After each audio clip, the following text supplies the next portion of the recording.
C'est bon.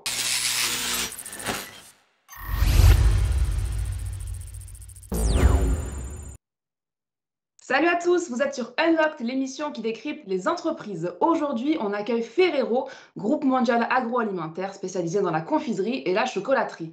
Pour m'accompagner dans cette émission, je suis avec deux collaboratrices de Ferrero, à commencer par Jeanne, coordinatrice RSE. Salut Jeanne, comment ça va?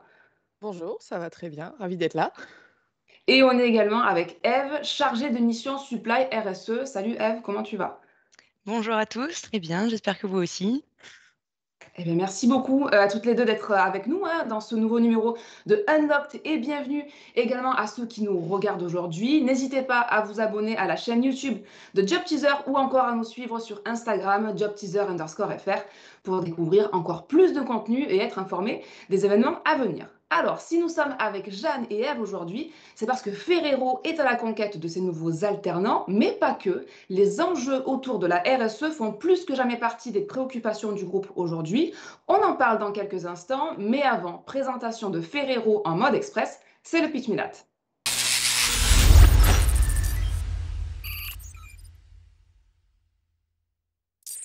Allez Jeanne, je vais te donner la parole. Le principe est très simple. Présenter Ferrero à celles et ceux qui nous regardent, le tout en 1 minute chrono. Est-ce que tu es prête?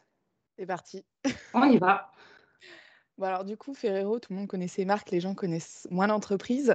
C'est une entreprise qui est familiale, c'est le premier élément à savoir, donc qui appartient encore et toujours à la famille Ferrero, dirigée par Giovanni Ferrero, le petit-fils du fondateur. Et donc Ferrero vient d'Italie, à Alba, dans le Piémont, à côté de Turin. Et au sortir de la guerre, Pietro Ferrero, qui était pâtissier, a eu l'idée géniale d'ajouter des noisettes au chocolat qui était très cher pour donner les prémices de ce qui allait devenir Nutella. Et donc Ferrero est parti à la conquête de l'Europe puis du monde avec des marques que tout le monde connaît. On a Nutella, on a Kinder, on a Ferrero Rocher, Raffaello, Mon Chéri. On oublie un petit peu Tic Tac. En général, ça surprend quand on dit que c'est aussi Ferrero qui possède Tic Tac.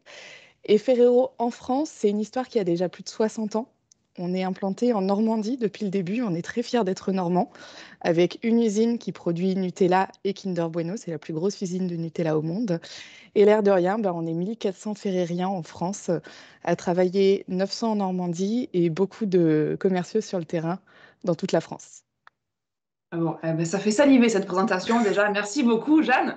Allez, on va rentrer maintenant dans le vif du sujet puisque on va vous parler de la stratégie RSE de Ferrero aujourd'hui. Alors, quel est le plan d'action du groupe à ce sujet? Peut-on agir sur des missions RSE lorsqu'on est alternant chez Ferrero et quels sont les prérequis recherchés pour évoluer sur ces types de postes? Eh bien, Jeanne et Eve sont là pour répondre à toutes ces questions et plus encore. C'est parti.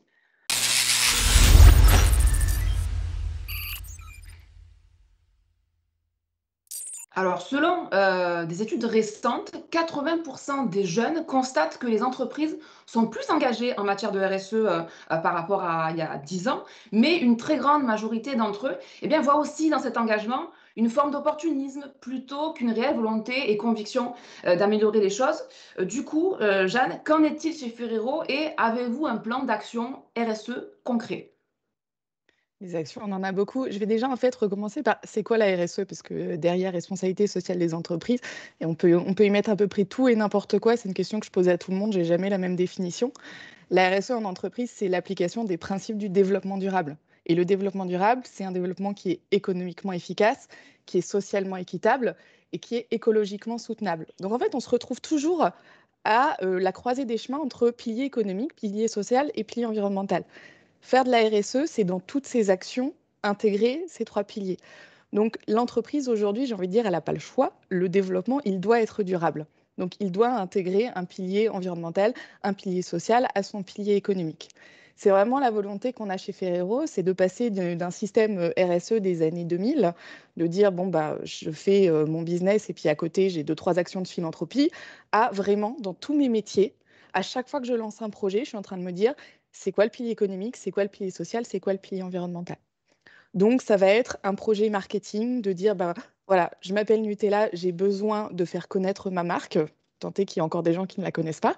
Je lance un projet de concours de pâtisserie qui est la Nutella Academy pour pouvoir faire connaître Nutella comme ingrédient de pâtisserie. Et ben, quand j'y intègre un pilier social, je me dis, ben, je vais travailler avec des CFA de province dans des petites villes parce que comme ça, je mets la notoriété de ma marque au service de la société et en particulier des apprentis pâtissiers.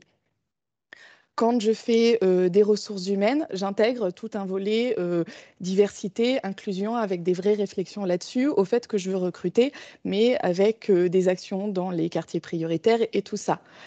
Quand je fais de la supply chain, je ne vais pas me permettre de parler à la place d'Ève, elle raconte ça vachement mieux que moi. Je pense à la pinte carbone de ce que je fais. Et c'est vraiment dans tous nos métiers qu'on cherche à faire entrer là-dedans. Donc aujourd'hui, on a un plan d'action qui est basé sur les 3 piliers, on n'a rien réinventé, mais on a plus de 70 projets qui en découlent et qui impliquent vraiment toute l'entreprise. Bon, eh ben, super, merci beaucoup Jeanne pour cette première réponse et introduction à ce sujet RSE. Alors, j'ai posé une question peut-être un peu piquante, entre guillemets, mais c'est vrai que depuis plusieurs années, il y a un ingrédient du secteur de l'agroalimentaire qui fait controverse au niveau de son impact social et environnemental, c'est l'huile de palme. Quelle est la position de Ferrero à ce sujet? Elle n'est pas piquante, on s'y attend. Et c'est bien normal parce il faut répondre à la question. Alors, l'huile de palme, ce qu'il faut savoir, c'est que c'est l'huile végétale la plus consommée dans le monde. En fait, c'est une controverse qui est très européenne parce que en Asie, en Afrique, on va consommer de l'huile de palme comme nous, on cuisine à l'huile d'olive. C'est vraiment l'huile de cuisson. Elle a des propriétés qui sont hyper intéressantes en agroalimentaire parce elle est solide, semi-solide à température ambiante. Donc le crémeux de la pâte à tartiner Nutella, c'est vraiment l'huile de palme qui le permet. Ça évite de faire des opérations chimiques qu'on appelle l'hydrogénation des graisses. C'est vraiment quelque chose qui est naturel. Elle n'a pas de goût, elle n'a pas d'odeur. Donc ça permet vraiment de libérer les arômes de la noisette. On a des noisettes qui sont exceptionnelles chez Ferrero, du cacao. Et puis c'est hyper stable dans le temps, l'huile de palme. Ça ne rancit pas, donc ça permet de ne pas mettre de conservateur. Donc c'est vraiment, d'un point de vue agroalimentaire, une huile qui est hyper intéressante. C'est aussi l'une des productions végétales les plus normées au monde. Et ça, c'est pas moi qui le dis, c'est le CIRAD, le Centre international de la coopération pour la recherche en agronomie, où depuis 60 ans, il y a déjà les ONG, les producteurs, les industriels qui se sont mis autour de la table pour se dire, bah, définissons les critères de durabilité de l'huile de palme. Cette table, ça s'appelle la RSPO, la Roundtable Sustainable Palm Oil. Et donc Ferrero est membre de la RSPO et l'ensemble de cette huile de palme qui est utilisée pour Ferrero, donc dans le monde entier, je ne parle pas uniquement de la France, est certifiée selon ces critères de durabilité depuis 2014. C'est de dire, voilà, il faut que les producteurs de notre huile de palme puissent vivre de leur travail, que ça soit fait dans des conditions sociales, protection des petits planteurs, et que ça soit fait dans des bonnes conditions environnementales, avec les bonnes pratiques agroécologiques, pas de déforestation et tout ça. Et ça paye parce que l'année dernière, le WWF, qui a établi la liste des entreprises qui utilisent de l'huile de palme, citait Ferrero comme le numéro 1 en termes de bonnes pratiques vis-à-vis de cette filière. Donc, il ne faut vraiment pas confondre culture et mode de culture. L'huile de palme est une culture extrêmement intéressante et nous, on milite énormément, et ce depuis des années, pour que ce soit une filière qui soit extrêmement durable.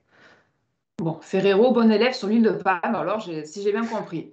Tout à fait. Ève, on va parler un petit peu de toi. Aujourd'hui, tu es chargée de mission Supply RSE en alternance chez Ferrero. Du coup, ça va être intéressant pour les jeunes qui nous regardent d'avoir un petit peu ton retour sur ton parcours. Moi, je voulais savoir qu'est-ce qui t'a donné envie de rejoindre l'entreprise et puis tout simplement, est-ce que tu pourrais présenter et détailler tes missions? Oui, très volontiers. Ce qui m'a donné envie de rejoindre Ferrero, initialement, c'était, déjà une appétence personnelle. J'aime beaucoup le secteur alimentaire. J'ai eu des expériences précédentes, en stage dans cet univers-là, donc c'était tout à fait logique. D'autant plus que Ferrero, pour moi, c'était, et c'est réellement une entreprise, familiale avec des marques fortes, voilà, Nutella, Kinder, qui sont vraiment emblématiques de la gourmandise. Donc pour moi, c'était vraiment, le croisement d'un univers qui, me passionnait et également, c'est une entreprise leader sur son marché, donc ça, c'est, hyper intéressant pour, apprendre, en alternance et réellement, il y a eu une adéquation parfaite entre, l'univers de l'entreprise et ce que je recherchais et ce que l'offre d'alternance, pouvait me proposer. Donc il y avait vraiment, ce côté je recherchais des missions en supply chain avec une portée écologique, positive. Dans cette offre-là, c'était vraiment parfait en termes d'adéquation avec ce que je cherchais et surtout que des postes comme ça en gestion de projet en alternance, c'est assez rare, puisque ça donne énormément de latitude, ça permet d'être force de proposition et ça permet également d'aller plus loin dans la réalisation des objectifs. Donc, à ce titre-là, moi, j'ai pu, chaque jour dans mes missions, réfléchir à comment améliorer la supply chain pour diminuer son empreinte carbone. Euh, et par exemple, à travers des missions comme développer le transport ferroviaire, le transport fluvial ou encore participer au déploiement des énergies vertes. Ok, bah super, merci beaucoup. On va y revenir un petit peu sur ce poste-là. Moi, je voulais quand même un petit peu élargir et savoir, voilà, par rapport aux autres collaborateurs de l'entreprise, par exemple les fonctions support, hein, est-ce que ces personnes-là aussi, elles ont un rôle à jouer dans les engagements RSE de Ferrero? Tout le monde a un rôle à jouer.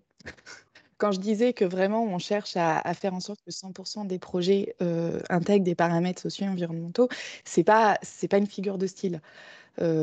Aujourd'hui, c'est vraiment, je fais de la RSE aux achats parce que quand j'achète un goodies, je fais attention à en quoi c'est fait, d'où ça vient, quelles sont les certifications. Je fais de la RSE aux ressources humaines parce que quand je vais recruter un nouveau collaborateur, j'ai en tête nos engagements de biodiversité.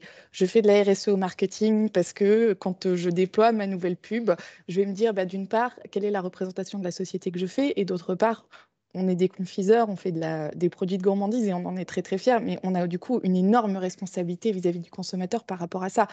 Le chocolat, c'est super, dans un régime alimentaire sain, pas à outrance, et on se doit de représenter ça. On a cette responsabilité. Donc aujourd'hui, vraiment, la RSE, elle est déployée dans l'ensemble de l'entreprise. On a des référents par typologie de métier. J'ai un comité RSE, ils sont 17 en tout, qui sont les experts métiers RSE de chacun de leur direction et qui sont relais pour que chacun puisse porter des projets au niveau de sa direction avec son expertise métier. Moi, mon travail, c'est de coordonner tout ça. Je dis souvent en rigolant, moi, j'ai réussi mon travail quand les projets sont dans les métiers et pas chez moi. Exactement. Bah, je pense que du coup, mon rôle en tant qu'alternante chargée de mission RSE au sein de la supply, c'est typiquement l'incarnation de cette volonté-là au niveau du groupe. Euh, pour moi, les fonctions support, elles sont primordiales pour justement traduire en fait la volonté globale du groupe en actions concrètes. Parce que on va connaître les interlocuteurs, savoir quels sont les différents enjeux qui peuvent permettre en fait de déployer le plus rapidement et dans la meilleure, de la meilleure façon possible en fait les différents projets directement sur des actions concrètes. Alors, Toujours, Eve, ouais. ouais, pardon, tu veux compléter, Jeanne? Non, Excuse-moi. il n'y a pas de souci, parce que cette notion de les fonctions support ont un rôle à jouer, en fait, la RSE elle rentre dans une expertise métier. Je ne vais pas dire à Eve combien de palettes il faut qu'elle mette dans un camion pour optimiser le carbone. Elle le sait 33. mieux que moi. Merci. En revanche, on partage ensemble les enjeux de l'impact carbone de la logistique. Donc, on ne peut pas être expert de tout, et je ne suis certainement pas experte métier, donc on a réellement besoin de tout le monde autour de la table pour faire avancer l'entreprise. Alors, Eve, on va revenir un petit peu sur ton poste. Toi, tu vas achever ta mission en alternance à la fin de cette année 2021. Du coup, bah, Ferrero cherche d'ores et déjà un jeune talent pour prendre la relève. Pour celles et ceux voilà, qui seraient tentés par l'aventure et qui nous regardent aujourd'hui, est-ce que tu pourrais nous dire à partir de quand on peut envoyer sa candidature et quels sont les prérequis à avoir pour obtenir ce poste? Alors oui, effectivement, la relève doit être assurée derrière puisque, c'est des beaux projets, à continuer de mener. Donc, l'offre est déjà en ligne sur le site carrière de Ferrero, donc, les candidatures sont déjà possibles. Sur le côté, prérequis, à travers mon expérience, moi, ce que je pourrais citer, c'est, la capacité d'adaptation. Effectivement, en tant que chargée de projet et Jeanne doit très bien le savoir, on a beaucoup d'interlocuteurs en interne, également des prestataires à l'extérieur et donc du coup, d'univers de métiers très différents et du coup, il faut adapter son discours pour que chacun puisse comprendre les enjeux, comprendre les plannings et dans quel délai on doit faire les choses et pour quelles raisons. Parce que l'enjeu, c'est aussi de bien leur expliquer notre objectif, parce que je pense que justement, c'est un autre point important, c'est vraiment la conviction sur les objectifs sociaux, environnementaux à avoir. C'est vraiment, il y a une vraie conviction du groupe et ce poste en alternance en est la traduction justement sur très concrètement. Heu et enfin, je dirais qu'il faut une forte capacité, à être autonome. Moi, je suis dans une équipe où, j'ai la chance d'être laissée en leader sur certains sujets. Il y a, un sujet du vrac qui est en train d'être travaillé, chez Ferrero. C'est un sujet hyper important, moi qui me passionne et voilà, on me laisse gérer ça seule. Donc c'est une preuve de confiance et surtout ça permet de monter en compétences, super vite. Attends, tu es en train de dire qu'on va pouvoir aller remplir des bouteilles de Nutella directement dans les magasins? C'est pas possible, hein. Jeanne, je ne sais pas. On sait pas trop, on sait pas trop, on se pose beaucoup de Bon, on questions. on verra, on verra. OK, OK, question, joker, c'est ça? Joker C'est sur cette ça. question. Alors au-delà du poste, d'aide, il y a également d'autres offres, d'emploi déjà disponibles, que ça soit pour de l'alternance ou des stages. Est-ce que, Jeanne, par exemple, est-ce que tu pourrais présenter le processus d'embauche? Alors, il est très classique, hein, notre processus d'embauche. On a des offres, on a des offres qui sont postées. C'est, notre campus manager, donc au niveau des ressources humaines, qui va faire un premier entretien, une première présélection des profils. Et après, c'est, chaque manager donc, qui a besoin de son alternant, de son stagiaire, qui va évaluer le profil, les recevoir en entretien et puis valider, ou non la candidature. Moi, je sais que j'aime bien voir assez, pas mal de monde quand je recrute pour, l'alternant qui est avec moi, parce que ça permet de voir et puis après on débrief et puis on dit: «Bah, ça, c'est le profil qui me plaît. Bienvenue chez Ferrero». Oui, c'est sûr pour illustrer un peu, ce que Jeanne dit, puisque je l'ai vécu. C'est un process très classique, où moi j'ai échangé dans un premier temps avec une personne des ressources humaines, sur le parcours, les différentes, justement, soft skills, qui permettent de bien se débrouiller dans ce type de poste en alternance et suite à ça, il y a quand même un contact, assez direct avec le manager puisqu'en fait le lien humain, chez Ferrero est très important. Donc ça passe par là, ça passe sur, voilà cette bonne entente, bonne organisation, et un bon lien pour appréhender les missions. Je pense que c'est ce qui est le plus important dans le recrutement aussi. Alors, on va parler un petit peu rythme de vie, puisque, bah, Ève, tu le sais, hein, pour un alternant, ça peut être très intense, hein, entre les cours, les examens, le travail en entreprise, bien sûr. Du coup, comment ça se passe, pour toi, chez Ferrero? Alors, c'est sûr que c'est un rythme soutenu. Il y a beaucoup de différentes choses à gérer, mais finalement, c'est ce que je fais aussi dans mon alternance, avec différents, de priorités, différents interlocuteurs. Donc je l'applique, très simplement dans mon organisation personnelle aussi. Après, il y a une grande flexibilité et un vrai grâce à une bonne communication, on arrive à très bien s'organiser.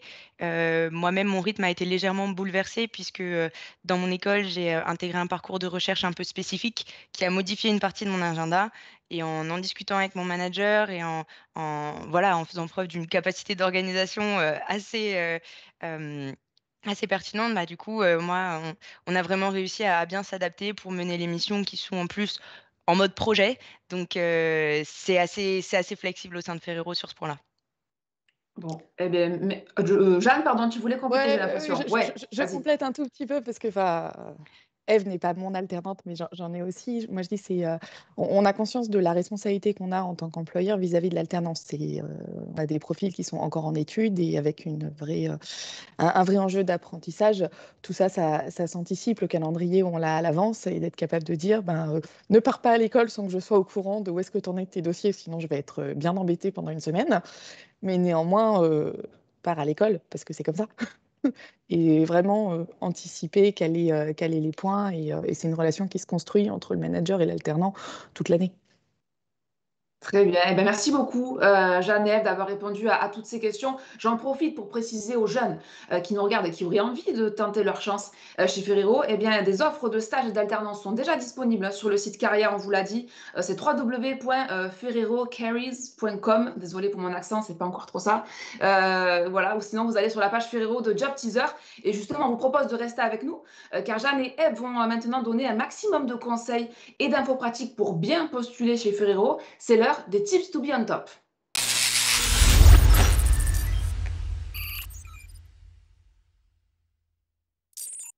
Alors, on va rester focus un petit peu sur la RSE puisque c'est la thématique de l'émission. Est-ce que vous auriez un conseil sur l'orientation ou la filière académique à suivre si on veut faire de la RSE? Alors aujourd'hui, la RSE, ce qui est amusant, c'est que c'est vraiment un métier qu'on a avec une diversité de profils. Je ne suis pas forcément le meilleur exemple parce que moi, je suis ingénieure agronome et je suis œnologue. J'ai fait des pas de côté au fur et à mesure de mes expériences professionnelles. Donc c'est à peu près de toutes les typologies de métiers, on peut se retrouver à faire de la RSE vu que, comme je l'ai déjà dit, on a de la RSE partout. Eve, tu confirmes? Je confirme tout à fait. Effectivement, c'est une branche dans laquelle il y a plus en plus d'opportunités et que également en tant que jeune, on s'y intéresse de plus en plus. Mais finalement, aujourd'hui, il y a très peu de formations précises. Et quoi de mieux, je pense, que d'avoir sa spécialité et de s'approprier la RSE si on a les convictions et si on sait aller chercher des experts pour s'appuyer un peu sur certains sujets très spécifiques.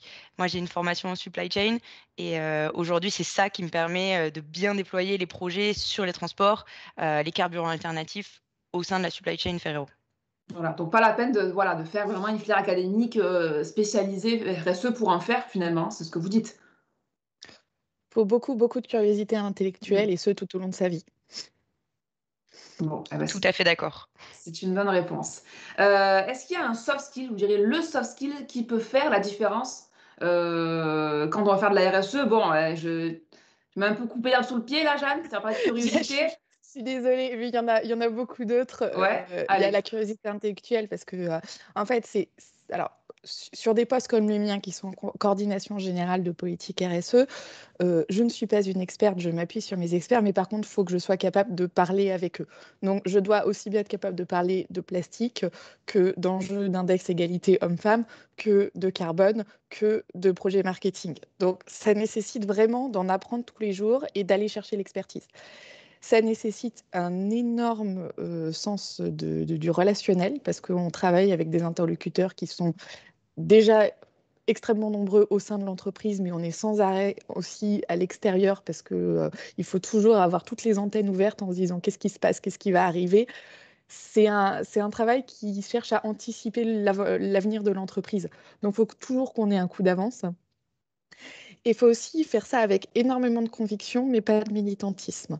C'est-à-dire que c'est bien d'avoir des convictions, mais on est en entreprise et on est là pour prouver que tout ce qu'on fait, c'est dans l'intérêt de l'entreprise et accepter que le temps de l'entreprise et le temps de la RSE sont parfois en décalage. Donc, être extrêmement tenace, se dire bah, ce projet, on le présente, c'est non parce que c'est pas le moment, c'est pas grave, on revient dans 6 mois et on revient dans un an et peut-être que 2 ans plus tard, ce sera le moment où ce sera le moment, le bon alignement des planètes qui fait que tout ça part d'un coup. Donc, il faut jamais, jamais perdre ses convictions et être à la fois très patient et très tenace.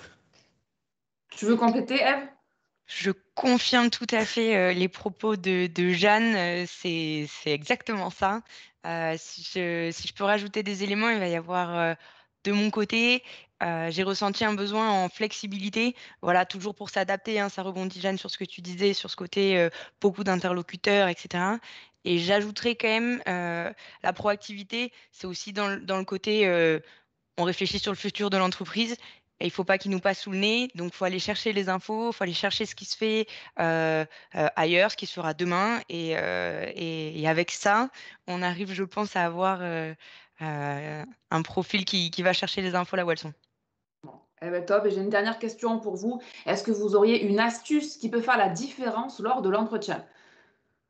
Alors, de mon côté, en fait, Eve vient déjà de le dire. Moi, je recrute un poste d'alternant en coordination générale de la RSE et ce besoin d'être proactif, ça se voit tout de suite en entretien. un candidat qui a des questions, qui a préparé, qui rebondit, qui a des idées, pour moi, ça fait toute la différence par rapport à juste quelqu'un qui va dire ah oui, c'est très intéressant parce que intimidé.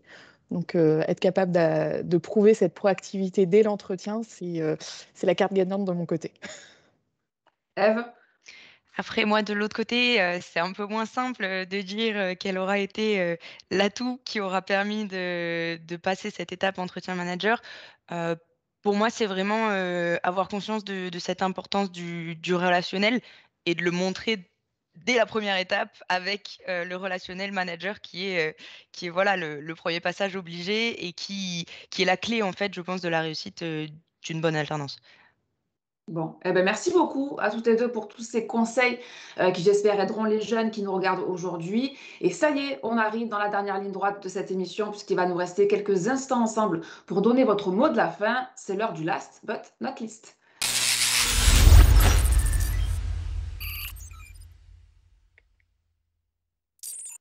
Jeanne, Ève, vous avez carte blanche pour conclure cette émission, c'est à vous.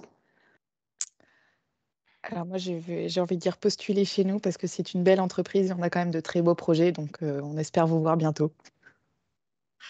Ève? Et pour moi, c'est simplement, c'est une super entreprise avec un aspect humain, hyper fort et que le premier élément, c'est d'être gourmand et je pense que beaucoup le sont. Bon, eh ben, je pense que ça va convaincre pas mal de jeunes qui nous regardent aujourd'hui. Merci en tous les cas, à tous les 2, hein, à toutes les 2, pardon, d'avoir participé à ce nouveau numéro, de Unlocked. J'espère que ça a été. Parfait. Au top. Bon, eh ben, super et merci également aux étudiants qui nous ont suivis jusqu'au bout et je rappelle que vous pouvez d'ores et déjà consulter les offres d'emploi, et envoyer votre candidature chez Ferrero. Pour se faire, rendez-vous sur le site carrière www.ferrerocareers.com. Quant à moi, je vous souhaite une très bonne fin de journée et on se retrouve très vite pour de nouvelles émissions Unlocked. À bientôt!